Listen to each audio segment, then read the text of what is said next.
Professor JV, o senhor escreveu um livro intitulado Radiografia de Maria, onde o senhor explica a questão do dogma da virgindade perpétua de Maria, e ali deixou claro um ponto polêmico na teologia católica. O senhor poderia me dizer se existe algum ponto na doutrina, na chamada Mariologia, onde a Igreja teria cometido um erro qualquer na concatenação lógica da revelação da humildade de Jesus? Existe sim, meu querido, existe sim. Mas, a rigor, é muito difícil perceber isso. É muito difícil perceber isso. Eu não chegaria nem talvez a chamar de erro. Tá entendendo? Talvez algo assim entre o esquecimento e um certo grau de talvez carinho, um cuidado especial com Nossa Senhora. Então a igreja, ela é muito carinhosa com Nossa Senhora. Ela tem um carinho muito especial com Nossa Senhora. E em razão desse carinho, havia a possibilidade de que em algum ponto minúsculo da doutrina, da participação dela na salvação, entrasse alguma pequena omissão, algum pequeno erro na linha que conduz toda a participação de Maria até a chegada dela ao céu. Então haveria essa possibilidade. E nós aqui, particularmente da escola, acreditamos que houve um pequeno probleminha naquela concepção que a igreja de modo geral, o cristianismo de modo geral chama de concepção virginal ou nascimento virginal de Cristo. Então há um pequeno probleminha aí que eu vou tentar ver se a gente consegue explicar, para a gente entender. Observem bem que a gente só pode dar uma explicação dessa se a gente estudar e analisar a vida do filho dela, isto é, a vida de Jesus. Então vamos aqui iniciar pela seguinte história. Vejamos, todos conhecemos a vida de Jesus e sabemos que ele veio à Terra já desde a concepção, desde o momento em que o Espírito Santo inseminou o óvulo de Maria com algo, vamos dizer assim, semelhante a um espermatozoide, digamos assim, seria, entre aspas, o espermatozoide de Deus, que fecundou o óvulo de Maria para que ela ficasse grávida sem a participação de um homem. Então é possível entender isso, pois a ciência e a lógica mostram que o óvulo só pode conceber, só pode gerar vida com a união dele com um espermatozoide. E a Escritura Sagrada é tão precisa nisso que, ao mencionar essa inseminação de Maria, chega a dizer até que o Espírito Santo a cobriu com sua sombra.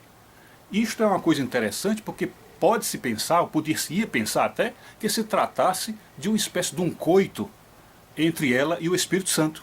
E a rigor, se alguém chegasse para nós dizendo isso, vamos dizer, se o anjo de Deus não dissesse isso, não haveria de estranhar, porque a rigor, um coito entre Nossa Senhora e o Espírito Santo não seria, em hipótese alguma, nada aberrante, nada imoral, nada pecaminoso. Pelo contrário, seria a pureza perfeita, a plenitude da santidade no leito sem mácula, feito entre o próprio Deus e uma virgem humana. Pois bem, mas excluindo isto, a partir do momento da concepção do óvulo de Maria com essa porção do sêmen de Deus, que foi colocado para gerar um ovo, e este ovo então gerar um feto, e daí até sair Jesus. Então vocês observam que desde essa concepção até o final da vida de Jesus, a vida dele foi absolutamente centrada na humildade. Jesus foi humilde do início, vamos dizer, da primeira vírgula de seu nascimento até a última letra de sua vida. Ele foi humilde, 100% humilde.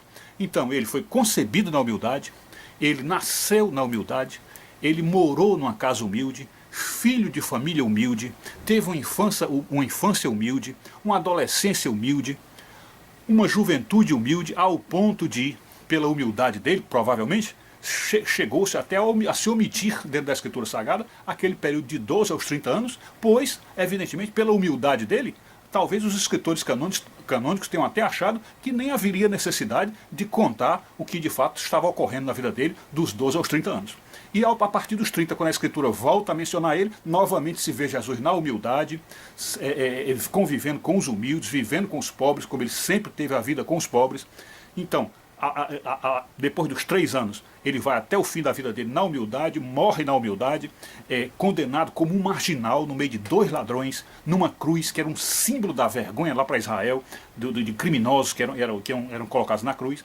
Então morre na humildade e ressuscita ao 3º dia, também dentro de uma tumba. E aí se diz então, neste ponto da tumba, existe uma pequena diferença, porque alguém podia dizer, mas a tumba não era humilde, porque era uma tumba de José de Arimateia, que era um homem rico, e a tumba, portanto, era rica. E de fato, mas Jesus não tem culpa, se ali naquele momento, e nem a humildade dele tem culpa, de que um rabino rico tivesse solicitado, ou alguém que tinha posses, tivesse solicitado que o corpo dele fosse enterrado numa tumba dele rico, né? Pois bem, mas de qualquer forma isso aí não atrapalha em nada para se ver que a vida de Jesus foi inteiramente centrada na humildade. Pois bem, só que essa humildade pressupõe, a humildade dele, do filho, pressupõe que a mãe dele, Maria, também tenha sido a vida toda centrada na humildade. E de fato não existe nenhum ponto da Escritura, nem da lógica, que diga que Maria alguma vez teve presunção, teve arrogância, ou dinheiro para se orgulhar de coisa nenhuma. Pelo contrário, sempre foi uma moça pobre, de vida humilde, morando em lar humilde, casada com um homem humilde, que era um carpinteiro, e teve a vida dela toda ao lado de Jesus na humildade. Enfim, tudo combina dentro desse padrão da humildade, que vem lá desde Deus, pois o próprio Deus é humilde. Então tudo isso vem na história, incluindo Jesus e Maria, nesse mesmo pacote. Pois bem, em relação a essa humildade, então o que é que você vê? No nascimento de Jesus, para que ele fosse um Deus 100% humilde, vivendo humildemente na terra, era necessário que a entrada dele na terra, e portanto o parto de Jesus, equivalesse à humildade plena. Portanto, nenhuma alteração poderia haver. Portanto, para ser um Deus que assumiu a forma humana, e o único ponto onde o milagre ocorreu foi justamente naquela questão que nós dissemos no começo, da sombra sobre Maria, quando o óvulo de Maria foi fecundado. Então este foi o único ponto do milagre de fato especial, ou vamos dizer, de uma cirurgia, de um fato extraordinário que aconteceu, foi exatamente neste ponto. A partir daí, a partir da concepção do óvulo, da junção do óvulo com o espermatozoide divino, a partir daí, tudo na vida de Jesus passou a ser normal, 100% normal. Porque se não fosse normal, aí iríamos cair naquela questão de Jesus não ser 100% homem e 100% Deus. Aí então talvez ele fosse mais Deus do que homem. E nós sabemos pela Escritura que Jesus era 100% Deus e 100% homem. Nenhuma alteração poderia haver nisso. Ele nem podia ser 101% homem, nem 101% Deus. Ele tinha que ser 100% homem e 100% Deus. E para ser assim, para que ele respeitasse os 100% de humanidade que ele precisava ter, ele tinha que, a partir daquele milagre da concepção, que é a junção do óvulo com o espermatozoide, tinha que tudo mais na vida dele e na história dele na Terra ser 100% humano. Por só um ser 100% divino poderia ter na Terra uma vida 100% humana, até mais humana do que a nossa. Então como é que foi isso? Já que houve o milagre da concepção do óvulo com o espermatozoide, e Jesus passou, então, para que isso ocorresse de maneira normal, ele passou 9 meses no ventre de Maria, a Maria teve contrações, ele se mexia no ventre de Maria, se alimentou da placenta de Maria, tinha cordão umbilical com Maria, esse cordão umbilical precisou ser cortado para Jesus se separar da mãe, o parto foi normal, portanto um parto onde deve ter havido sangue, tudo isso de modo normal, absolutamente normal. E Jesus também, quando foi separado do cordão umbilical, nasceu como um menino normal, um bebezinho lindo, normal, e que talvez nem fosse tão lindo. É importante também ver que se por estar dentro da lógica da humildade, provavelmente Jesus não era tão lindo, era um meninozinho normal, comum, como um judeu da época, e então nasceu, teve o parto normal, e cresceu e foi sendo alimentado no peito de Maria, talvez durante 6 meses ou mais, e depois com o leite que ela dava, talvez leite de cabra, porque havia muita cabra e ovelha na região, talvez até leite de ovelha, foi sendo alimentado por Maria e por José, que comprava as comidas na região pelo dinheirinho que ele recebia na carpintaria, e foi então sendo educado, o menino cresceu, e a Bíblia diz que ele cresceu em graça e em sabedoria perante Deus e os homens. Então observem aí todo o histórico da vida de Jesus, absolutamente normal. E aí, se o histórico da vida de Jesus foi todo normal, a partir daquele milagre inicial da concepção do óvulo com o esperma, então se tudo na vida de Jesus foi normal a partir deste milagre, então também pode-se dizer que na vida de Maria tudo foi normal, exceto a concepção dela, exceto a gravidez, exceto o momento em que ela ficou grávida. Só aí é que de fato houve algo excepcional, extraordinário em Maria. Bom, se a única coisa extraordinária que houve na vida de Maria foi este momento da concepção, nós chamamos de momento da concepção, o momento da união do óvulo com aquele sêmen divino, que aqui nós estamos chamando, entre aspas, espermatozoide. Então somente isto é que teria sido o milagre perfeito ali.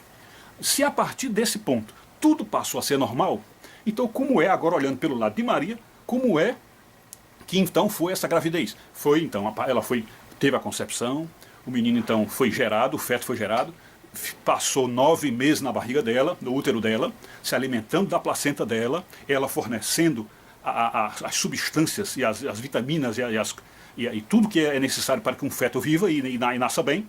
Então ela teve tudo isso normal. A partir do no 9º mês ela começou a ter as contrações, ou nas vésperas do 9º mês começou a ter as contrações, nas vésperas dos dias que antecedem o 9º mês, começou a ter as contrações, e então Jesus nasceu. Quando Jesus nasceu, então foi cortado o cordão umbilical, e aí o menino, o bebezinho, nasceu perfeito, respirando bem, deu o primeiro choro, etc. No 8º dia foi circuncidado conforme a lei judaica, a qual Maria obedecia. Enfim, tudo isto foi dentro do normal. E Maria também, na sua vida também, tudo normal, ela passou a amamentar o menino, talvez tenha dado mais de 6 meses o leite de peito, e fora os alimentos que José trazia, como nós já explicamos. Pois bem, então, o que é que haveria aí de pequeno erro na visão que a igreja teve, que pode ter sido um erro provocado pelo carinho que a igreja tem com Maria? É que existe a questão do dogma da virgindade perpétua de Maria. E neste dogma da virgindade perpétua, a igreja não foi detalhista, não foi minuciosa o suficiente para explicar que para Deus a virgindade não é um conceito físico. Não é um conceito físico. Isto é, uma pessoa é virgem não por ter um ímen, não por ter um selo de carne bloqueando uma vulva. Isso não é a virgindade. Tanto não é a virgindade que existem mulheres, tanto hoje como ao longo da história, existem mulheres que têm o ímen, isto é, que são virgens na vagina, tem um ímen na vagina, mas praticam sexo anal. Então eu pergunto, uma mulher virgem que pratica sexo anal é virgem? Não é virgem. Não é virgem. Então o conceito de virgindade, ele tem que ser espiritual. Ele tem que transcender a carne. É muito além da carne. Então, quando se fala da virgindade perpétua de Maria, houve esse pequeno equívoco de a igreja associar a virgindade ao ímen, isto é, a algo físico. E aí, quando a igreja associa a virgindade de Maria a algo físico, ela comete esse pequeno deslizezinho na lógica e na ciência, porque o parto de Jesus, para ter sido normal, e como nós mostramos que foi normal desde a concepção, tudo foi normal em Jesus, menos aquele ato inicial da introdução do óvulo, do esperma no óvulo. Então, como tudo foi normal, para o parto de Jesus ser normal, precisava o quê? Que na hora em que Maria atingisse o 9º mês e Jesus fosse expulso do ventre dela, já houvesse o parto, a partir daí, com a passagem de Jesus pela vulva, com a passagem de Jesus para sair para a vida, na passagem do menino, ele romperia o ímen de Maria. Isto por quê? Porque a lógica, não tem outra hipótese de se ver isso. Não é possível que um ímen se mantenha íntegro, intacto, com a passagem de um bebê num parto normal. Não tem como haver isso. E isto aí, eu digo, a Maria perdeu a virgindade com isso? Não perdeu. porque a virgindade dela é espiritual. Então não tinha como ela perder a virgindade. Então ela se mantém virgem porque o conceito de virgindade para Deus é espiritual. Isso aí nós podemos fazer, para encerrar, a seguinte finalidade, a seguinte parábola, para a gente entender. Se a gente colocasse qualquer elemento na vida de Jesus que tornasse a vida dele pouco humilde ou menos humilde, nós observaríamos de imediato que tem alguma coisa errada, que estão contando errado a história de Deus. Por exemplo, digamos que o lar de Jesus, quando Jesus nasceu, fosse um lar feito de ouro, mesmo pequeno, mas fosse de ouro. Ou um lar feito de prata. Ou um lar feito de vidro, um vidro inquebrável, um vidro à prova de bala que aguentasse qualquer tempestade, qualquer trovão e até tiros de canhão e tudo, fosse uma casa indestrutível, como algumas casas que a gente vê em história de ficção científica. Ora, bastaria que a casa de Jesus fosse uma casa especial demais para já fugir completamente à história de Jesus, porque ele já não seria humilde. Porque alguém que vive numa casa de ouro, ou alguém que vive numa casa toda blindada, que evidentemente precisaria ter dinheiro para ter uma casa dessa, então isso aí já fere completamente a história de Jesus. Então é necessário que a vida de Jesus inteira seja normal, absolutamente normal, que ele tenha vivido numa casinha de pobre, a gente poderia até dizer aqui, lembrando as casas do Nordeste, numa casinha de palha, vivendo com uma mãe humilde, com roupinha talvez meio surrada, um pai também com roupinha surrada, enfim, tudo na vida de Jesus tem que encaixar com esse modelo de humildade, porque o modelo de humildade é que é a lógica do plano de Deus, por Deus, pelo próprio Deus ser humilde. Então, se o parto de Jesus, o nascimento de Jesus, Maria se mantivesse virgem, no sentido de continuar mantendo o ímen, então somente um ser que fosse além de Deus poderia passar no parto pelo ímen, podia passar pela vulva e não romper o ímen. Somente isso. Então Jesus teria que ter tido, já como bebê, um corpo assim meio fantásmico, meio etérico, para ele passar pela vulva de Maria e não romper o ímen. Então, como isto é incompatível com a teologia da humildade de Deus, porque se ele foi humilde, tudo foi normal na vida dele, exceto aquela concepção do esperma com óvulo.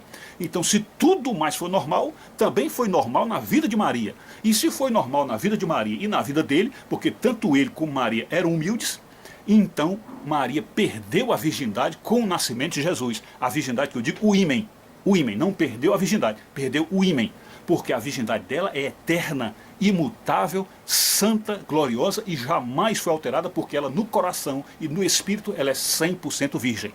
Então isto é a maneira de enxergar este ponto, que nós até nos dói dizer que isso é um erro, porque na rigor eu não sei dizer se seria um erro, mas não é. É um pequeno deslize, talvez uma pequena falta de atenção nessa questão da doutrina da humildade, que eles não pensaram muito bem nisto.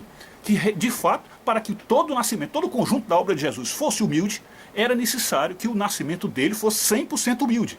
E um nascimento 100% humilde tinha que ser de um parto normal, 100% normal, para que Jesus seja 100% homem e, portanto, não tenha nenhum milagre ocorrendo ali, como se ele fosse além de homem, porque, de fato, ele era 100% homem. E o 100% Deus, o 100% de Deus que ele era, começou a se manifestar a partir do milagre das bodas de Caná, que a Escritura Sagrada diz claramente que a partir dali começaram os milagres dele. E, portanto, não seria possível que o bebê, o feto ainda nascendo, já operasse um milagre desse de proteger o ímen de Maria. Então, por isso aqui, nós entendemos desta forma aquela passagem sobre o nascimento de Jesus e ficamos assim meio com dificuldade de entender quando a igreja fala do dogma da virgindade perpétua de Maria. Mas evidentemente que isto em nada atrapalha a nossa fé católica e nada diminui a nossa fé na igreja, na concepção que a igreja tem da Bíblia, do papel de Maria, da espiritualidade de Maria e de Jesus, enfim, nada atrapalha absolutamente nada. E a rigor nem era necessário mencionar isso, porque é um detalhe tão mínimo e tão insignificante e tão incapaz de alterar qualquer coisa na doutrina geral da salvação, que nós certamente nem precisávamos tocar no assunto. E nós estamos tocando aqui apenas por dever de responder à sua indagação. É isso.